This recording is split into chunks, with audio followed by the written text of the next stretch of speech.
Hello hi नमस्ते सर्वांना। बघा घरी पाहुणे आले आहेत आणि स्वीटमध्ये काहीतरी बनवायचं आहे, तर चला तर मग ही रेसिपी खास तुमच्यासाठी, त्यामुळे व्हिडिओ स्किप न करता संपूर्ण पहा।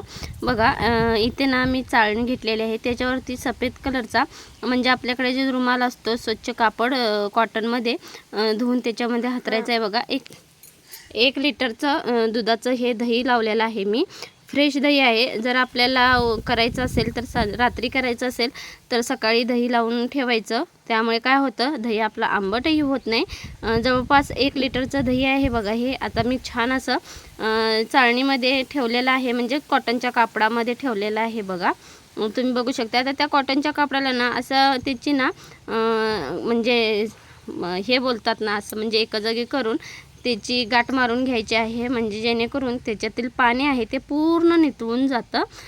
अशा पद्धतीने दाबून ना त्याला थोडं पाणी निथळवायचं आहे आणि त्याची गाठ बांधून छान असं पाणी निथळेपर्यंत ठेवायचं आहे। जवळपास अर्धा ते पाऊण तास मी हे असे म्हणजे गाठ बांधून ठेवलं होतं, जेणेकरून त्याचं जास्त करून दाब देऊन ना मी पाणी पूर्ण निथळून काढलेलं आहे। बघू शकताय तुम्ही, जवळजवळ मी अर्धा तास ठेवलं होतं, तुम्ही बघू शकताय। आता ह्याची गाठ बांधून ना असं मी छान असं ठेवलं होतं। बघा आता गाठ सोडूनही घेते, छान अशी आवळ गाठ बसलेली आहे, तुम्ही बघू शकताय। आता किती छान आपला असा चक्का ह्याचा तयार झालेला आहे।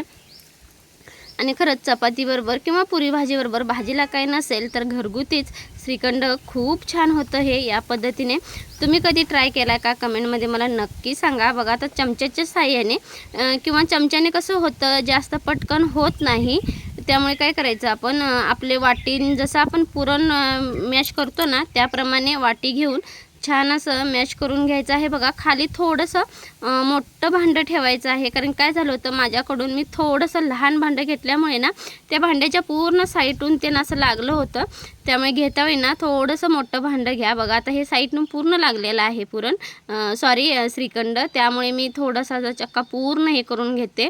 तुम्ही बघू शकताय छान असा आपला चक्का मॅश करून झालेला आहे आणि घटही झालेला आहे आणि गोड्यालाही मस्त असं आंबट काही झालं नाही, छान झालं आहे। वजनीप्रमाणे 200 ग्रॅम साखर आहे। बघा ही 200 ग्रॅम साखर आणि थोडासा वेलचीचा वास यावा श्रीखंडाला, खूप छान लागतो हा, त्यामुळे बघा 2 वेलची घेतलेल्या आहेत। छान अशा मिक्सरमध्ये ज्यावेळी आपण साखर बारीक करतो ना त्याच वेळेला त्याची साल काढून आतील जो गाभा असतो तो ह्याच्यामध्ये घालायचा आहे आणि छान असं मिक्सरला बारीक करून घ्यायचं आहे। चला तर मग मिक्सरला बारीक करून घेते। तुम्ही बघू शकताय आता मी मिक्सरला हे बारीकही करून घेतलेले आहे, पूड छान झालेले आहे। आणि लागेल तशी म्हणजे आपल्या गोडीच्या प्रमाणे तुम्हाला जेवढं गोड आवडतं त्याप्रमाणे ह्याच्यामध्ये साखर घालून, म्हणजे जी पिठी साखर असते ना ती घालून छान असं मिक्स करायचं आहे। बघा पूर्ण आपला जो चक्का पूर्ण मिक्स करून घ्यायचा आहे। तुम्हाला जर आवडत असेल तर ह्याच्यामध्ये तुम्ही केसरही वापरू शकता, दुधामध्ये केसरच्या 4 काड्या भिजवून ह्याच्यामध्ये घातला तरीही चालतं। बघू शकता तर मी पूर्ण असं मिक्स करून घेत आहे, तरीही आपला श्रीखंडाचा चक्का कुठेही पातळ होत नाही आहे। तुम्ही बघू शकता पूर्ण साखर मी एकजीव करून घेते, जेणेकरून काय होईल वेलचीचा वासही येईल आणि आपलं श्रीखंडही गोडाला अप्रतिम असं होईल।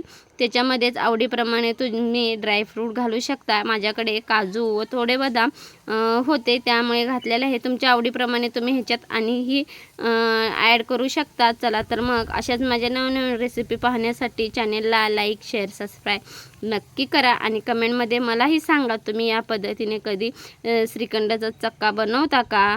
श्री स्वामी समर्थ। हो जाता जाता चॅनेलला लाईक शेअर सबस्क्राईब करायला विसरू नका।